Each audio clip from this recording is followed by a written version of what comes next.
السلام عليكم ورحمة الله. لو بقدم على منحة أقدم لوحدي ولا مع شركة؟ كتير من الناس سألتني إيه السؤال ده. عشان كده أنا جاي أقول لك عن عوامل تحدد على أساسهم تقدم لوحدك ولا مع شركة، وكمان هديك طريقة تانية ممكن تقدم بيها، بس كمان دقيقة ونص بالظبط. ابدأ الكاونتر. اول عامل هو عامل الوقت. لو انت مش فاضي وما عندكش اي وقت تقدر تحطه في المنحه اللي انت بتقدم عليها، نظرا لظروف المذاكره او اي حاجه تانية انت بتعملها، ساعتها انت ممكن تقدم مع شركه. تاني عامل هو عامل الخبره. لو انت واحد خبرتك قليله عن المنح وتايه ومش عارف تعمل ايه بالظبط وعايز حد يعمل لك كل حاجه، ساعتها ممكن تقدم مع ايجنسي او شركه برضه. فلو انت واحد من الاثنين اللي قلت لك عليهم فوق دول، ساعتها الايجنسي او الشركه هتكون احسن حل بالنسبه لك. بس نسيت اقول لك على حاجه صغيره، او في الحقيقه هي اهم حاجه، لان اغلب الناس اللي يقدموا على الشركات دي اكتر مشكله هم بيواجهوها. هتبدا بقى الحيره هنا. هتدور على ايجنسي تقدم معاها من وسط 1000 ايجنسي موجوده انت ممكن تقدم معاها، وانت لما تيجي تقدم مع اي ايجنسي او شركه هم بيكتبوا لك كل حاجه من غير ما تكون عارف اصلا ده بيتعمل ازاي بالظبط. وفي كارثه بتحصل هنا بقى. الكارثه هنا انك بتدفع مبلغ ضخم قصاد انك تاخد شغل محترم من الشركه دي، ولكن بعد ما دفعت واخدت الحاجات اللي هم كاتبينها، تكتشف بالصدفه البحته ان 80 او 100% من الحاجات دي مكتوبه بالذكاء الاصطناعي. طبعا الا من رحم ربي، انا مش بعمم هنا. طب معناه ايه يعني الكلام ده؟ هقول لك معناه ايه. دلوقتي المنحه اول ما تاخد ورقك اول حاجه بتعملها انها بتكشف على الورق ده على الاي اي بلاجيريزم تشيكر. دي عباره عن اداه بتكشف الورق اللي انت كاتبه ده مطابق للاي اي بنسبه قد ايه. وطبعا لو هم شافوا نسبه التطابق اللي هي 100 او 80% دي، ساعتها الورق بتاعك هيتم استبعاده فورا. كده انا قلت لك العوامل اللي تحدد على اساسها انك تقدم مع ايجنسي ولا لا، والمشاكل المحتمله اللي انت ممكن تواجهها. خلينا بقى على المفاجاه اللي قلت لكم اقول لكم عليها في اول الفيديو. كورس كامل في المنحه التركيه ب 12 يوم بس. تعال اقول لك هنعمل ايه في الكورس ده، وشوف الكورس هيكون مناسب معاك ولا لا. اولا محتوى الكورس ده هيكون بناء على كتب قراتها قبل كده عن المنح. الحاجه الثانيه دي ان هيكون بناء برضه على خلاصه اكتر من 30 خطاب لسه اتقابلوا قبل كده. عامه دي خطابات لناس مقبوله، ده مش ورقه انا جايبه من البيت. اول حاجه الكورس ده لمين بالظبط؟ لو انت واحد مستعد تحط وقت في المنحه لمده 12 يوم بس، وعايز تعمل كل حاجه لوحدك وبشكل احترافي، فانا هوفر عليك توهان كتير ومصادر كتير كلها في مكان واحد بس. الحاجه التانيه، انا مش طالب انك يكون عندك خبره، انا طالب منك بس انك تكون عايز تتعلم فعلا ومش عايز حد يعمل لك كل حاجه وخلاص. تالت حاجه، مش مهم يكون عندك مؤهلات قويه. لو انت عندك مؤهلات اقل ما يقال عليها انها كويسه بس وعايز توظف المؤهلات دي صح، ساعتها الكورس برضه ليك 100%.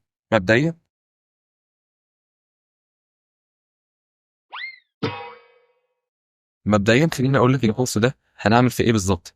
الكورس هيكون عباره عن 5 محاضرات، كل محاضره هتكون من ساعه ونص لساعتين. المحاضره الاولى هيكون فيها شرح ابلكيشن المنحه التركيه بالكامل والاجابه على استفسارات كل الناس. المحاضره الثانيه والثالثه هيكون فيها شرح قواعد واساسيات الكتابه في الانجليش، وهيكون في تطبيق عملي مع كل المشتركين في كتابه خطاب النيه. يعني هتطلع من المحاضرتين دول عارف تكتب خطاب نيه بنفسك وبشكل احترافي. وبالمناسبه خطاب النيه ده اهم حاجه في ابلكيشن المنحه التركيه كلها، فعشان كده هو مهم جدا وقسمته على سيشنين. المحاضرة الرابعة هيكون فيها شرح كتابة خطابات التوصية مع التطبيق العملي مع كل المشتركين برضه. والمحاضرة الخامسة والأخيرة هيكون فيها شرح ازاي تعمل سي في أو سيرة ذاتية بشكل بروفيشنال. طيب ده كان بالنسبة للمحاضرات. لحد الآن أنا لسه ما عملتش حاجة، لسه في 6 هدايا مع الكورس. أول هدية مع الكورس هيكون في متابعة دورية مع كل مشترك في كل خطوة من خطوات الكتابة، سواء في خطاب النية أو خطوات التوصية. الهدية التانية هيكون في مكالمة مع كل مشترك في حالة عدم وجود أفكار للكتابة او ان انت محتار ومش عارف تختار تخصصك ايه بالظبط. الهديه الثالثه ان هبعت لك لينك كورسات ودورات تدريبيه عالميه على حسب تخصصك عشان ازود نسبه قبولك. الحاجه الرابعه ان هيكون في خطاب توصيه هكتبه هديه مني لكل مشترك على حسب معلومات هطلبها منك. الهديه الخامسه معانا ان هيكون في نموذج للسي في او سيره ذاتيه هيكون مخصص لكل مشترك. طب انت واحد جالك القبول المبدئي الحمد لله، هسيبك كده؟ لا طبعا. برضه هيكون في انترفيو او مقابله تجريبيه مع كل مشترك في حاله القبول المبدئي، عشان اضمن ان انت واثق من نفسك 100% قبل المقابله الحقيقيه. يعني من الاخر كده انت هتطلع من الكورس ده عارف تكتب كل حاجه لوحدك، ولو عايز تقدم على منحه بعد كده هتعرف تقدم عليها لوحدك ومش هتحتاج مساعدتي بعد كده اصلا. الحاجه التانيه انك هتطلع معاك كورس كتابه كامل متضمن جرامر الانجليش كله واساسيات الكتابه وازاي تكتب اي حاجه بشكل بترابط وبجرامر مظبوط. طبعا برضه هعلمك ازاي تستخدم الاي اي بس في مرحله التعديل، بعد ما اكون علمتك ازاي تعمل كل حاجه لوحدك من الصفر. الكورس هيبدا يوم 25 الشهر ده اللي هو شهر يناير، وهيخلص ان شاء الله يوم 9 فبراير الشهر الجاي، عشان يكون قدامنا 11 يوم بالظبط على اخر بعد هتقفل فيه المنحه اللي هو يوم 20 فبراير. دول بقى هكون فيها معاكم ان شاء الله عشان نكمل اي حاجه ناقصانا في الابلكيشن ونحط اللمسات الاخيره بس بتاعتنا. طب هو كلام جميل وموزون وكل حاجه وانا معاك، بس يعني بكامل الكلام ده. بص انا بجد دورت على تسعير كورس زي ده مقارنه بكل الايجنتس اللي حوالينا،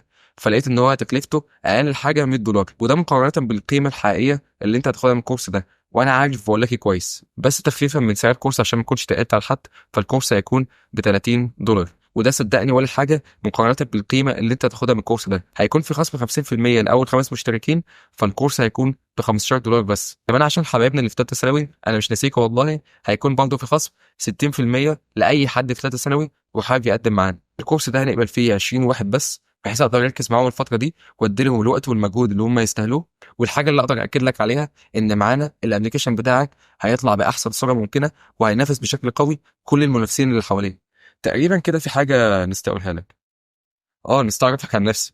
معاكم مؤمن أصلان، طالب في المنحة التركية، بدرس اندستري انجينيرنج للسنة التانية، وعندي خبرة أكتر من 4 سنين في كتابة المحتوى.